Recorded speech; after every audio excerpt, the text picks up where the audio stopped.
τελευταία μας παράσταση, ελπίζουμε να το χαρήκατε όσο το χαρήκαμε και εμείς. Εντάξει, πάντα η τελευταία παράσταση έχει μια ιδιαίτερη συγκινησιακή φόρτιση. Θα θέλαμε να βγάλουμε μια φωτογραφία γι' αυτό, να κρατήσουμε αυτή τη στιγμή να το θυμηθούμε.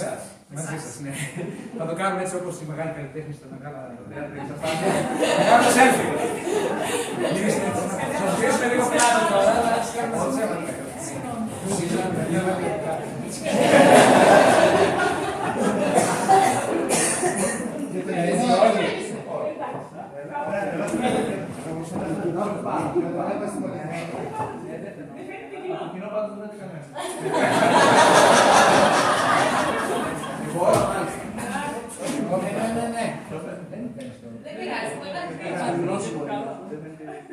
Ευχαριστούμε πάρα πολύ.